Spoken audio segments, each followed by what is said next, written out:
Scalpel? Check. Hammer? Check. Vibes? Always sterile. Welcome to Scrub. All right, guys. Welcome to the Scrubbed Podcast, episode 3. We are officially going international. So joining us today is Dr. Stefan Rammelt, who is currently at the University Hospital in Dresden, Germany. He is specifically at the Hospital for Orthopedics, Trauma, and Plastic Surgery. And he is all things knowledgeable about foot and ankle. So he is currently the president of the German Foot and Ankle Society. He is an awesome guy. We cannot wait to talk to him. But that being said, in the meantime, I'm going to do another introduction to Kinley Hatch, who's my athletic trainer. So she is my first assist in life on the podcast in the operating room. And yeah, welcome, Kinley. Thanks For joining Thank you us for again. having me again. Yeah. All right, Dr. Romelt, how are you? I'm fine, thank you. Thanks for inviting me. I'm very honored to be having picked by Dr. Saltzman. A high honor indeed. He knows many people, so I can't tell you how honestly impressed I am of all the folks he knows. You must have some secret gems hidden in there. Okay, so were you born and raised in Germany? Yes, I was born and raised in Dresden, Germany.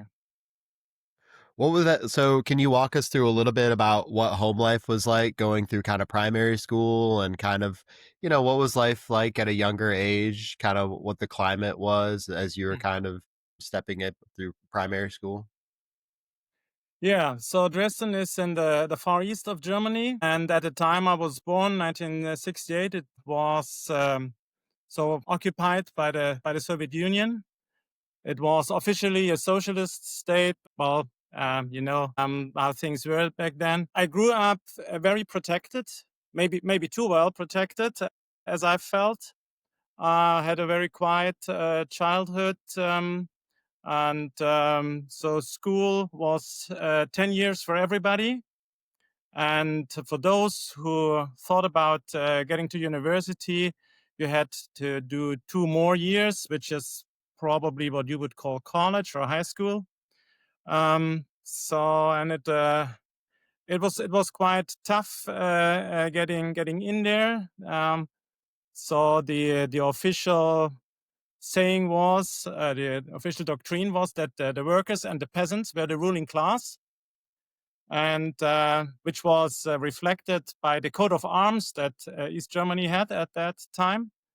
So it was like the same flag that West Germany has and all of Germany today, but they had a hammer and they had cereals around it to represent the workers and the peasants and the intellectuals. Like also my parents were there, a bit suspicious. But the third thing was a kind of an instrument for drawing circles. So circle is the German word for it, which represents engineers and people you also need. So what were your folks like? Like, what were your parents like? You said you lived a sheltered life. Yeah. So they were both working at the university. My mother was a chemist.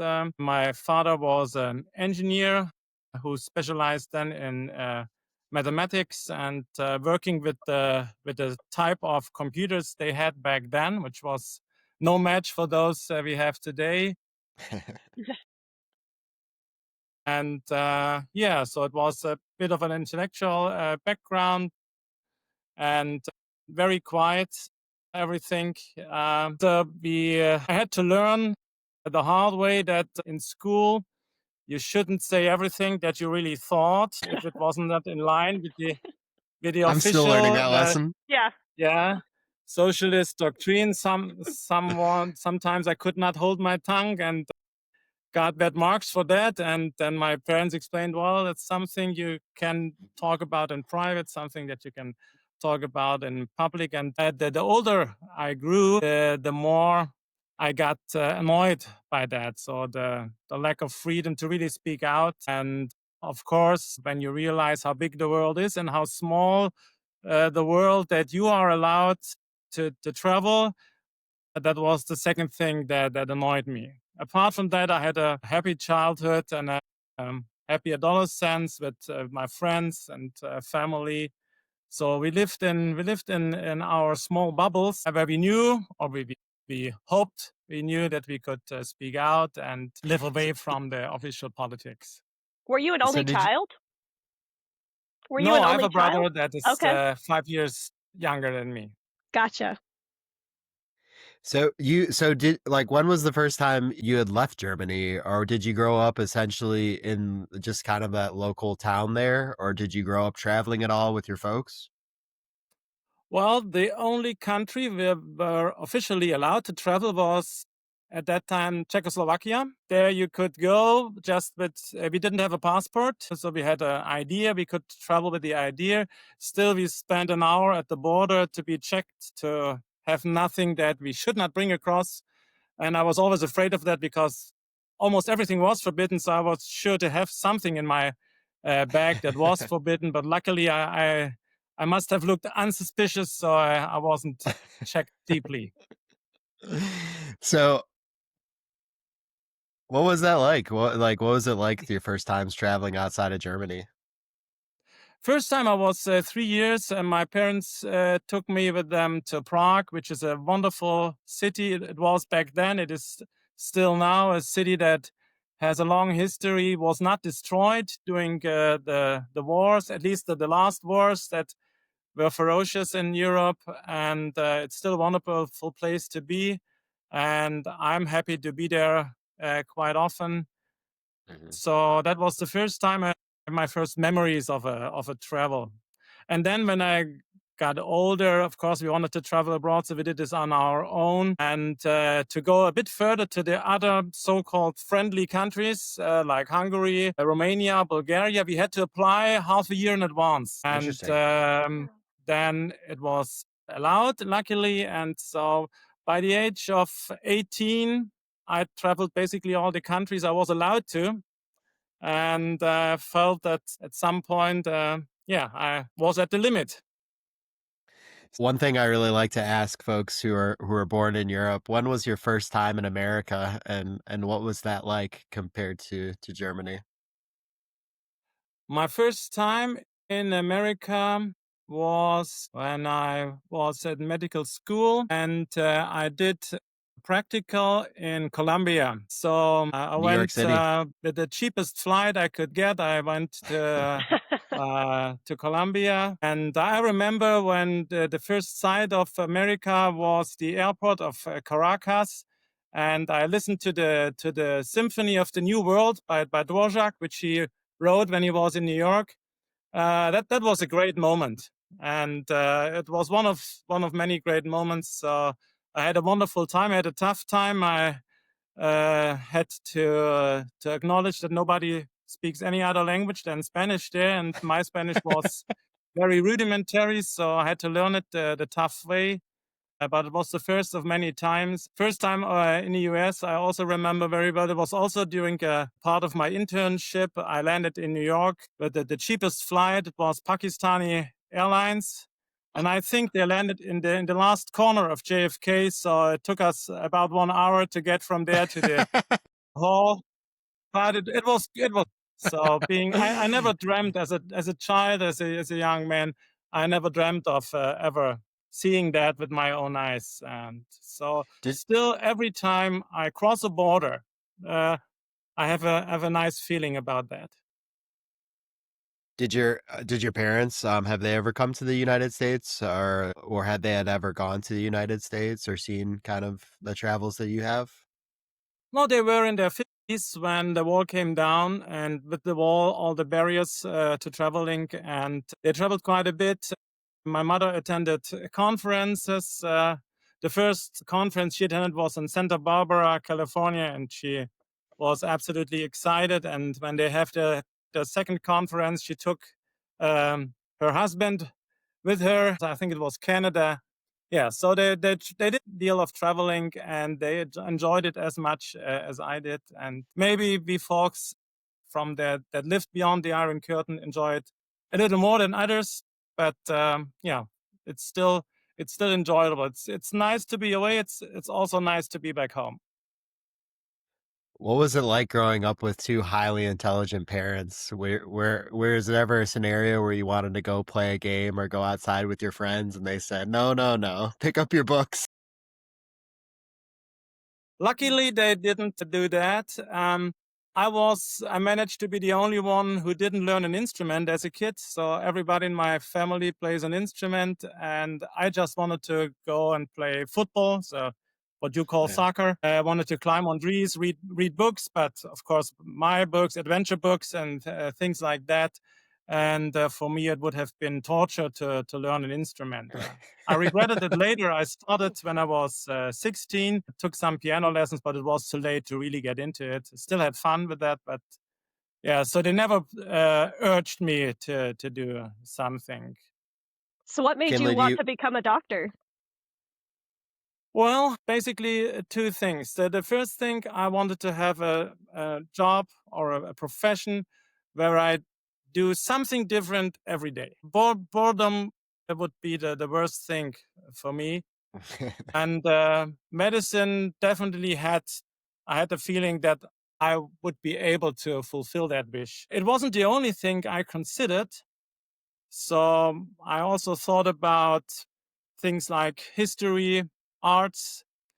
But back when I decided where to apply, all these humanities had a political connotation, which I wouldn't like to do. So I would have to compromise a lot. So I thought medicine is as interesting as the other subjects, or maybe a bit more interesting. And it's not political. It's about people. It's about patient. Of course, politics mingled into everything in East Germany, but I thought I would find a way to manage to get around that. What do you mean by political connotations? Do you mean like stigmatized or thought of differently? No, so everything. So the way we were taught history and the way we were taught in school about how to appreciate arts was always through the red lens. Yeah. So history was a constant spiral, evolving and evolving, and in the end there would be communism where everybody is equal, everybody is happy. And that was where we were pushed into. So if you deal with history, you would have to deal with all those things, and couldn't really develop your own ideas, at least not if they're out of the way. That's interesting. I've never thought about it, but, medicine really is one of the purest professions in addition to law and clergy religion. You're right? Like, medicine kind of has a way of keeping politics out of it. Because at the end of the day, all you're really doing is caring for other people. And there's really nothing political about that. It's very binary. Yeah. So when were you introduced to medicine? Like, so, you're going through school, you did your 2 additional years of kind of specialization or college equivalent. When was the first time that you got introduced to medicine and say, hey, that seems pretty legit? When I was first thinking about it, then I looked for ways to stick my nose a bit deeper into it. So on school holidays, we had quite a lot of school holidays. I think it was 8 weeks in the summer. So we took 3 or 4 of these weeks to have a little job to earn some money and to spend in the other 4 weeks. And so I was working as an assistant nurse, if you can call it like that, so an unskilled nurse at a hospital. And I was quite impressed by the work that nurses do and had to do. And I didn't see so much of the doctors, but at one time I dared to ask if I can have a look at the operating room, and I was very excited when they allowed me to do that. And so step by step, I went into that. Do you remember the first operation you saw, or do you remember the first interaction you had with the doctor? Absolutely. It was a pelvic surgery, and the patient was lying there and draped. And I said to myself, I won't see when they put the first cut. But then somehow the doctors were talking about something, and all of a sudden, it was before the time when we started to do timeouts and all that. So they just started, and all of a sudden there was a big wound. Yeah. And so It didn't Did you hurt me, pass so out? I said, okay, you can as well keep on watching. Well, they're not kicking me out now, so it's kind of what it feels like. So I find that fascinating. So it sounds like you got to work alongside more nurses kind of for the initial clinical environment. Like, what was that like? Just, I mean, because nurses are truly on the front line of patient care. What was that like seeing soup to nuts patient care? That was absolutely fascinating. A patient being grateful when you assist him with eating, drinking, wiping their butt for Yeah. just very, very simple things. Patients being helped and being able to do that with very, very simple things. Do you think that experience shaped how you practice as a surgeon? Maybe it definitely shaped also my respect for nurses of every kind and assistants, whatever. So at this point, I find it fascinating. A lot of young doctors are starting to toy with the idea of can I live a life in service? What was that like as your thought process? Like, did you consider other careers that are maybe more well, not that surgery isn't financially successful, but more careers that were geared towards kind of just independence or wealth or things like that versus what would it's like saying, "Hey, could I give my life to other people?" Well, I think it's not giving your life to others, it's living your life for others, together with others, and there's a lot you get back. And That's a good point.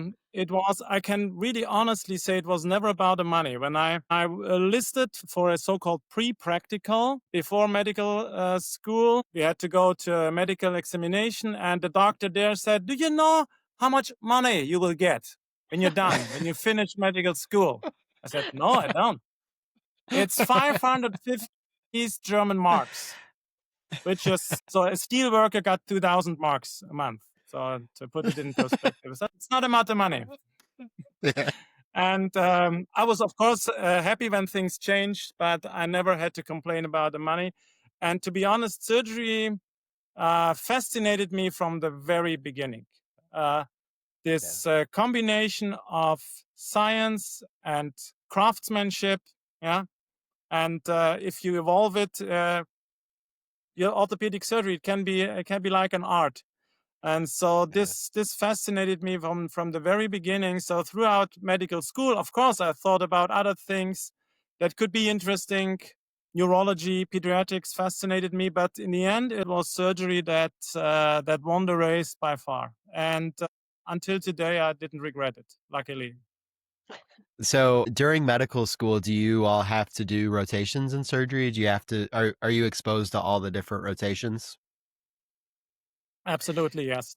So what was it like, what was it like when you did your surgical rotation?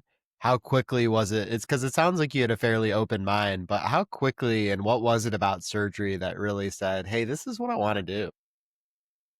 Well, it is the feeling that in many instances you can really help the patient. Of course, it is more rewarding because most of the time you can see your success a bit faster than the guys in medical in general medicine when you just give one more medication or one more pill of one medication and the effect until it rains takes some time. Yeah, and yeah, doing something with my hands but also with my brain, so this combination was from the beginning fascinating me.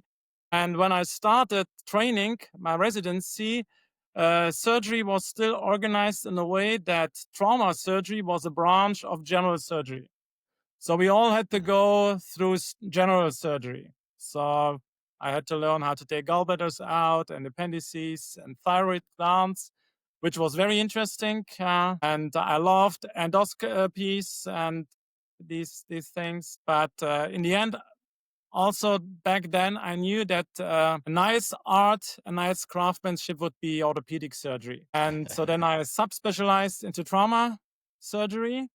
And then the system changed to a way that it is in, I think, most of the countries that orthopedics and trauma surgery fused together to form the subject of orthopedic and trauma, which is, I think, or orthopedic surgery, with how is it in the United States and most of the other Yeah. countries.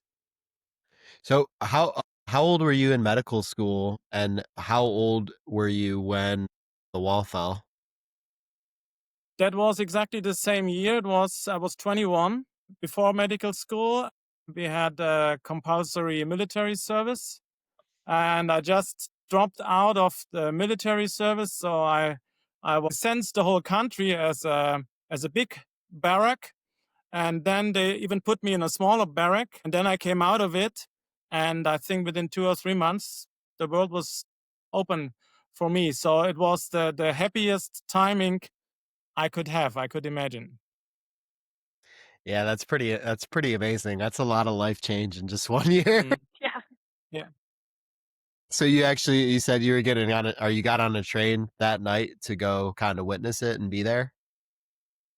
Yeah, we got on the train, and the conductor didn't manage to come through because the train, we went from Dresden to Berlin overnight, and it was packed. And at 5 in the morning, we walked across the border in Berlin. We were greeted on the western side by the Salvation Army that had hot soup for us, Oh, and we had a wonderful day. I think I didn't sleep for 28 or 48 hours, and we just walked around. And on Monday, I think it was a Thursday when the wall fell. On Saturday early morning, we were there, and on Monday we went back to university. That must have been hard. That Mondays are already hard enough to get back to work. Yeah. That must have been a very tough Monday. let alone It was university. fascinating. It was fascinating also how the conditions for the study changed. The best thing was we didn't have to take Marxism, Leninism, which was a compulsory subject. That Yeah. fell off. We didn't have to take Russian classes anymore. But that was basically the beginning. We got access to better textbooks and everything. For me, the best thing, and some of my best memories of the studies were practicals or internships that I could do abroad. Yeah. So where did you study abroad? I know in the US, where else? My first stop was actually Colombia. It was the University of Cali in Colombia, and it was fascinating for me as a student, what I could practically do there.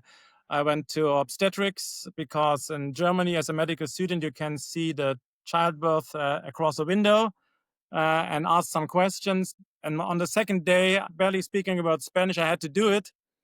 And it worked somehow because everybody was very helpful. And then I went to orthopedics, and I treated the guys who managed to get their arm up early enough when the machete came down. So I learned how to do plexus anesthesia, and then I cleaned it up and sutured it. For me, it was a wonderful time. And then, of course, I had some time to travel. That that must have been unbelievable in Colombia. I mean, as a medical student working on complex micro nerve surgery, I mean, what was that like? No, not surgery. I just palpated the artery and the Yeah, axilla, and then I said, okay, and then your needle has to be just next to it. It has to wiggle, and then you put the anesthetics inside. No sure. surgery on nerves. No, I didn't do that. And then I waited until it stuck, and then I cleaned the wound over. It was always a wound over the ulna. I cleaned the bone, I cleaned the wound, and I sutured it. And so, but I was basically left on my own with that, and I was very happy. But I always could ask someone if I got stuck. So what was your most fascinating rotation? Was that your most interesting rotation, or specifically like orthopedically, which one was the most interesting? They were all fascinating in a way. My second one was in Bolivia, which was even a bit more, should I say, exotic, or travel back in time, where really the patient was brought in by the relatives, and they basically decided what exams to do. So you couldn't say, I need a couple of lab exams. You said, I need this and that after a thorough medical exam, physical exam. And that was really what I could learn there and the practice there. That was very fascinating. And also United States were fascinating. I did internal medicine there because I knew I wanted to do surgery. So I wanted to do my last internship in surgery in Germany to get my foot into the door. And I learned a lot there. I was 1 month in rheumatology because that was as closest as I could get to orthopedics. And that was in New Haven. And during the weekends, I went with the orthopedic guys to the OR. So I had wonderful experiences, and I wouldn't miss them. Do you like the East Coast in the United States? So far, I liked almost everything I saw. I started with the East Coast. That was where I was gladly accepted at medical school for practicals. I was in Richmond, Virginia, and 1 month at Yale in New Haven, which was fascinating. It was in winter, and there was a blizzard. So the whole university was shut down, and I walked over that beautiful campus and warmed myself up in the bookstores where they sell all the different types of coffee. So I enjoyed the medical school there, but I also enjoyed the academic life there. I remember there was at night there was a lecture by Shoemaker, the guy who spotted the meteorite that went into Jupiter, and he gave a lecture about that, and I could see him in person, and so it was very fascinating. It's always leaving your country for being somewhere else, leaving your comfort zone, be exposed to other ideas, to other ways of living. That was quite fascinating. But That's awesome. the West Coast is as beautiful, and then the Rockies, where Charlie Saltzman practices, Utah. That's a wonderful place. So yeah, there's a lot of nice places. We're definitely spoiled. So you had gone back to Germany for your orthopedics rotation. Do you remember a specific mentor or a specific orthopedic surgeon you had that really kind of coached you or got you into it or got you along the way? Absolutely. I was first starting with back then classical orthopedics. That means only elective surgery. And the whole week I was standing on the dark side of the hip. So they were doing hip surgery, and I was on the other side just holding the retractors. And I could feel them wiggling and doing things. And on Fridays, they cut off some black toes. And I asked, who is doing the interesting stuff, like really nice foot deformities that and they said, well, that's what the trauma surgeon does because he's specialized in foot and ankle. And so I decided I do some of the time in trauma surgery, and that trauma surgeon was Hans Zwipp, and he was my mentor. He became my mentor, my teacher. I did 2 months of internship there. After a couple of weeks, I was allowed to do some surgery, some hardware removal, and I said, "Well, that's the place to be. That's interesting. That's diverse." I didn't know I would go into foot and ankle, but I knew trauma surgery is the thing to do. That was where I. Do you remember the first time you met him when you introduced yourself? Yeah, he was a very decent, a small guy, and always very kind, very humble. I never felt so much inferior as a student to a professor. And a couple of times I was allowed to go into surgery with him, and but it evolved. It evolved over the time. I respected him. I respect him a lot, and he also lightened my interest in going deeper into the details, looking up first some interesting cases, then some interesting series, some surgeries that we try to do different, and then getting back to the patients and seeing them after 2 years, after 5 years, to see if it really changed their way of living. So gradually, I became involved also in foot and ankle surgery. Of course, during the training, we did all of the things. And then once I became a fellow and a young attending, I was happy to do almost everything that came in, at least in the acute setting, but it soon became clear when it comes to reconstruction, then someone should do it who is subspecialized in that, and that became foot and ankle for me, and it still is. So, yeah, I know you're highly subspecialized in foot and ankle. What is your guys' subspecialization structure in Germany? I mean, I assume there's an equivalent of like a fellowship, which we have here in the United States. It is not an official fellowship. So if it is 6 years that you're doing orthopedic surgery, and then you can specialize in specialized trauma surgery. Then you really get into the big stuff, acetabular fractures, spine, all that things, and some special for like calcaneal fractures, which you probably don't do in your residency too much. And then there's a specialized orthopedic surgery where you do the revision, total hips, revision, total knees, total femurs, things like that. So that's a possibility for at least another 2 years. You can subspecialize in hand surgery. There is no official subspecialization foot and ankle surgery. But of course, if you're interested in that and the field is so big and so involving, there is possibilities to do that. For instance, the Foot and Ankle Society, where I'm engaged with, we offer courses for surgeons who want to subspecialize, cadaver courses, and there's a lot of things you can do. You can also get a certificate for that, but you're not an official foot and ankle fellow in that way. What drew you to foot and ankle? Like, are there certain surgeries that you just really enjoy doing, or what is it about foot and ankle that was, different than the rest of the orthopedic specialties?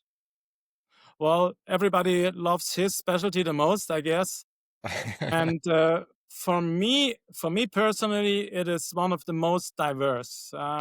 It has everything. It starts with tendons and transfers, some nerve surgery. It needs some releases or whatever you want to do, and you can go to all kinds of fractures, cartilage injuries, soft tissue injuries, contractures, then all the corrections you can do, osteotomies, so fusions, total ankles, other total joints if you want.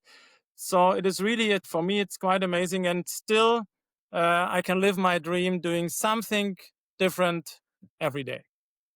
Do you have a favorite surgery? No. No. The favorite surgery is the one that goes as expected, be it 15 minutes or be it 4 hours. And the worst experience is really a surgery that doesn't go along the lines that you imagined. And if you get stuck somewhere in the middle, these are the worst experiences. It doesn't need to be a very complicated surgery, but if you don't achieve what you would have liked to achieve, that these are the most annoying moments for me. I think those are the most annoying moments for most surgeons. It's the surgery that you wanted to take 30 minutes or an hour that quickly turns into 3 to 4 hours. And Yeah. it's funny. People don't realize surgeons, we're just like anyone else. And surgery, nothing in life goes perfect 100% of the time. And so what's like for you, when a case is tougher than you want it to be, it's probably evolved over the years as you've become an expert in your field, but what's going through your head, or what are you thinking? In a difficult situation, or but there's no going back. You cannot like writing an article. You say, okay, that's I'm not in the mood today. I close the computer. I start all over tomorrow. You cannot do that. You have to finish the case. You have to find a way. You have to stay calm. And most of the time it works. Most of the time you have some ideas. Sometimes you have a very nice assistant like you do that gives you a hint. Sometimes your nurse gives you a hint. Maybe this one, maybe this one, because they saw a lot of things. They saw a lot of people struggle, everybody. And staying calm, try to do the best. If bad comes to worse, if the x-ray in the end doesn't look as nice, get a CT scan. There's nothing more humbling than a post-op CT scan. But it helps you to understand things. And if you really see, well, there's still a step off where it shouldn't be. It's 10 degrees out, or the screw is going to the joint, and you have to go with your pants down to the patient, have to say, sorry, we have to do it again. Yeah. And interestingly, I had to do this sometimes. I never had a patient that was mad at me for that. Yeah. And in contrast, my favorite patient is an old lady or elderly lady whom I had to go to twice. First, I didn't do the first surgery, I did the second one. There was still a step off in the joint. I said, well, I can do that better. And I did better, but now the end of the screw was in the joint. So the second CT didn't look brilliant either. I had to go there again. Then she started being a bit suspicious, and also her daughter. But now she comes every year, even though she doesn't have any pain anymore, but she wants to bring cookies, and she's grateful that I was honest, and that in the end, I did what I felt was right and was obviously right for her. So don't be afraid to really admit there is a mistake. Something is not as you wish to do it. And it's always easier to say, well, we did a CT scan, and now we see it in 3 dimensions. It's really, the screw is in the joint. So it is an easy winner to take it out and put it in another way. It's a short surgery while the patient is still there. All the patient loses is 2 days. If it stays there and wraps along the cartilage, it costs probably a bit more. That's quite humbling for such a astound surgeon to say, hey, I even make mistakes and I'm still a person. It's quite humbling to hear. Yeah, but if you're a surgeon and if you want to be a good surgeon, you have to be humble. You have to stay humble until the last day you're in practice, I think. Yeah. So, how has practice evolved for you over the years? Like, have things changed about the way that you practice? It sounds like you've remained incredibly humble, which is awesome. But, types of surgeries that you do, complexity of surgery, is there anything in particular that's changed? Well, of course, the longer you're in there, things get more complex. Sometimes you really think there's nothing that does really fit to that particular case, and you try something new. But then you have to tell the patient. And also the first time I started really a new thing, the patient said, I wanted to have anything but a fusion. Try to fix it somehow else. And luckily, the ankle has a very hard cartilage. It takes a lot. So as long as you realign everything perfectly, even an ankle that looks a bit downtrodden still can function and can function with astonishingly few pain, which is unlike the knee and the hip, where the cartilage is softer and not so forgiving. So I did it, and it worked. Now I did it 10 times and looked up all the patients. And so you have to then be honest and tell the patient that's something we have to try. But on the other hand, we don't burn any bridges. We can still fuse it later if needed, and may at some point in time maybe forced to do it. But then we haven't burned any bridges. And so that's one thing that evolves, that you really try new things. And of course, you keep learning from colleagues and friends. And meanwhile, I have a lot of fellows coming over, and they learn from me, but I also learn from them. And trying to see things different, doing things different. And then, of course, everything has evolved over the last 10, 20 years. We got new instruments. Now we got an extra plate for every little bone that there is in the foot. Back when I started, we had to steal the plates from the hand surgeons and then to bend them the way we needed them. Yeah. I'm sure they loved that. Yeah.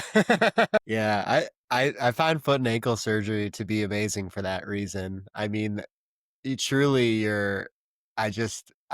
almost like a mad scientist in some of the creativity and creative solutions you come up with. And you're exactly right. A little bit of arthritis or a little bit of cartilage loss. I mean, it's amazing as long as the joint's well aligned. I think people can do tremendously well. So, okay, so you have become a leader. You're the president of the German Foot and Ankle Society. I find this a fascinating concept because most surgeons don't subtly know that they're becoming a leader. But when would you say was the first time maybe in your career that you stepped up into a more of a leadership role, or you saw this trajectory evolving where not only would you be a lifelong learner, but a lifelong teacher and a lifelong leader? I've found, because I'm at a university hospital, you have to teach the whole time. Even as a resident, you have to teach students, which is also a very rewarding thing. And you have your fellows, you have residents that you have to teach. If they get better and better, that's less work for you. So that's fine. So it is a very rewarding thing. I never actually thought about it. You just grow into it, and I always see myself as a team player. So I'm not the one outstanding person there in the society. We have a council, and without the others, I would be lost. I'm a team player, and I need feedback from others. For instance, I don't think I have great administrative capabilities. And if I would have my own private practice, I would probably be broke within 2 months or so.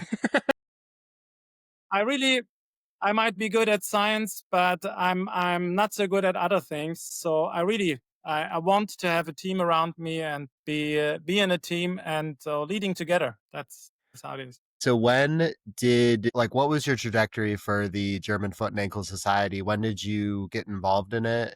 And how, I know the process in the US takes years and years and years to be on the trajectory for president, but when did you first kind of get on that trajectory to be president? That was my first encounter, was a very nice one, because my former chief and mentor, Hans Tripp, he said, well, there's that foot society. They have a travel fellowship to Italy, to Giacomo Pisani, who was at that time in his 70s. He was a great old guy in Italy. He was a tremendous thinker, and he came from pediatric orthopedics, and he thought about how the foot involves in the warm and outside, and how to make treatment better. So it was very fascinating. It was a one week fellowship, and so I applied for it. And probably because of my mentor, I got admitted immediately. But the president of the society called me and said, well, Dr. Rammelt, I congratulate you. You got the scholarship, but there's one caveat. You have to join our society for that. And so I became a member. Bait and switch. Yeah. So what do you think, you know, what are your tips for younger surgeons who would want to consider one day being in a position that you are, which, president of the Foot and Ankle Society of Germany, it's a podium, right? It's a podium to give a message, whether that message be this, that, or the other. It's a large honor and responsibility. But what are your advice to younger surgeons who may want to be that one day, but they have no idea how to get there? Well, maybe not particularly aiming for it, just doing what you can do best and trying to get better. Always staying critical with yourself, staying curious. Never stop asking questions, no matter who the others is on the other side. Remain open to new ideas, no matter where they come from. Have a positive, which is very hard, and I know this by myself, have a positive look on criticism, because that can help you a lot. Although maybe in the first minute you're not very grateful for that, but if you think twice and lean back, you can learn a lot from that. And yeah, don't be afraid of mistakes. You will do mistakes. Try it. I am one of the surgeons from Colombia. I know he has in his WhatsApp messaging, my best teacher is my last mistake. And I think so. If you did a really bad mistake, you will remember that for the rest of your life and never repeat it. Yeah. But try to learn as much as you can from others' mistakes. That's why go to conferences, go to meetings, listen what others are doing, and report your bad results, or report what didn't work and why, so that others don't repeat that.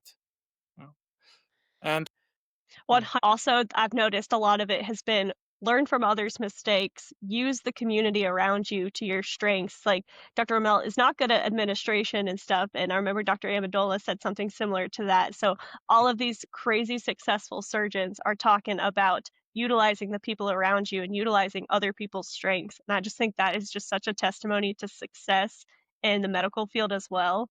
Is there a balance between being hypercritical with yourself and beating yourself up and giving yourself some grace in healthcare for you?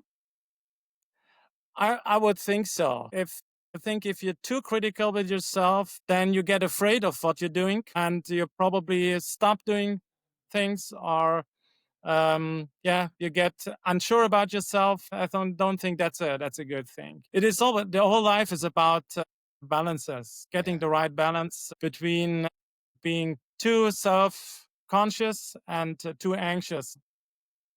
Dr. Rammelt, if you could go back in your career, looking back at it with the retrospectoscope and change one thing, is there anything you change? Maybe not a decisive thing. I would still have, I think, chosen the same subjects. Of course, there are moments when you probably said the wrong thing to someone else, or you didn't say what you wanted to say. And if that moment is gone, it is gone. But you have to live with that. But from the general decisions I made, I'm still quite happy. There's a nice play by Max Frisch, the Swiss author. It's called Biography, a game, and there's a guy who has the chance to go back and change things. And I think in the end, no matter what he does, he ends up in the same spot and is never really happy. So probably don't think so much about that. Well, to be honest with you, having now met you and just seeing your attitude, your personality, I can't even fathom maybe even thinking about changing anything, or because the way that you talk, the way that your positive energy comes forward, it has been an absolute pleasure meeting you. So, of all the people you've met in your life, which is many, which orthopedic surgeon do you think that we should interview next? Well, I think very brilliant and also very charismatic person to talk to, and a true leader in the field of the whole of trauma surgery. But of course, I knew him through foot and ankle, would be Dr.